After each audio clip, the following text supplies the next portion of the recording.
Rosalinda.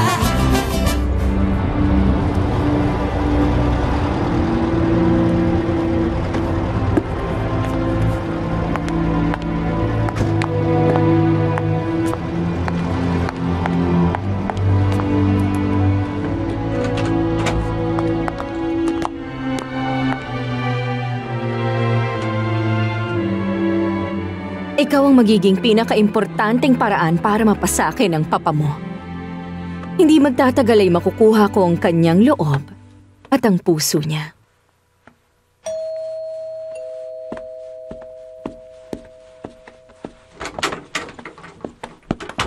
Magandang umaga. Sinabihan ako ni Senyora na daling ko daw dito ang gamit ng bata. Ilagay mo dyan sa tabi. Erika! Hoy! Kumusta? Ay.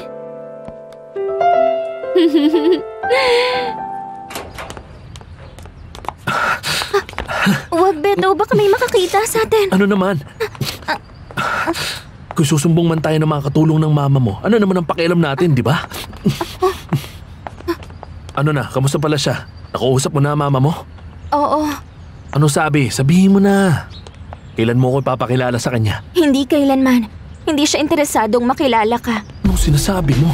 Sabi niya gawin ko raw kung anong gusto ko sa buhay. Ang tanging ayaw lang daw niyang makita, boyfriend na nakatambay sa labas. Beto, gusto ko magpakasal na tayong dalawa agad. Isama mo na ako kahit saan basta malayo dito. Kumusta ka pala sa bahay ni Valeria Altamirano? Mabait ba siya? Sa totoo lang, salbahe siya. Bakit nagtsatsaga ka? Ay, wala kasi ako noong papeles. Kahit nga ID wala. Pero inayos yun ni Senyor Fernando Jose dahil si Senyora Rosalinda sumalangit na siyang humiling nun. Nandun pa rin ako dahil matigas ang ulo ko. Gusto mo ba magtrabaho para sa akin, Alcira?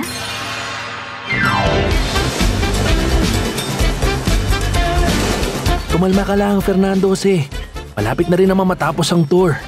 Gusto ko nang bumalik sa Mexico ngayon din. Nalaman ko kasama na ulit ang anak mo ang pamilya ng iyong asawa. Maayos ang kalagayan niya doon. Oo nga, pero gusto ko nang bumalik, nakikiusap ako. Tingnan mo kung pwede nilang kansilahin yung mga huling araw. Hindi na ako makapag-isip ng maayos. Baka magkamali lang ako sa bawat performance ko. Kailangan ko makabalik sa Mexico kahit ngayong linggo. Nakikiusap ako na gawan mo yun ng paraan. Huwag na natin isipin pa ang mama ko. Dahil para sa kanya wala naman akong kwenta. Basta nagmamahalan tayo, hindi na natin siya kailangan para sumaya tayo. Ginagamit mo ba ang utak mo o hindi? Para makapag-asawa ang tao, kailangan ng bahay, gamit, damit, pera. Magtatrabaho tayo ng todo, makikita mo rin yon. Sabihin mo yan sa mama mo. Kakausapin ko siya. At makikinig siya sa akin. Makikinig siya.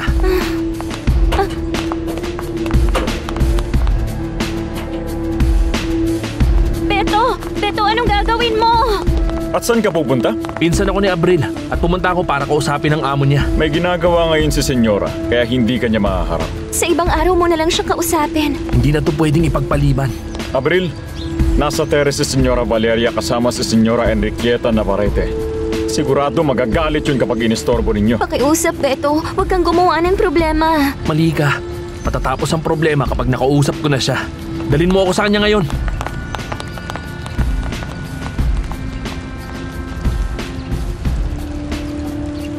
Wala ako kahit anong balita ngayon tungkol kay Fernando Jose. Hindi man lang niya ako pinadadala ng sulat. Ano pang inaasahan mo, Valeria? Pagkatapos ng mga ginawa mo... Ano sa tingin mo? Mananahimik ako kahit marami na siyang nagawang pagkakamali. Magandang umaga. At sino ka? Anong ginagawa mo dito? Sagutin mo ang tanong ko. Sino ka ba? Siya si Beto, boyfriend ko. Sinong nagbigay sa'yo ng karapatang papasukin niya sa sarili kong pamamahay? Huwag kayo magalit, senyora. Nandito lang ako dahil gusto kitang kausapin. Hindi ako sanay makipag-usap sa mga taong hindi ko kilala. Kaya makakalis ka na, lumabas ka sa bahay ko. At ikaw naman, kunin mo ng lahat ng gamit mo dito at lumayas ka na ngayon din. Sundin mo ako, Abril! Kailangan ko nang umalis, Valeria, dahil marami pa akong kailangang gawin. Ano pang hinihintay mo dyan? Bakit hindi ka pa umaalis? Relax ka lang, senyora Altamirano. O, tawagin kitang Biyanan?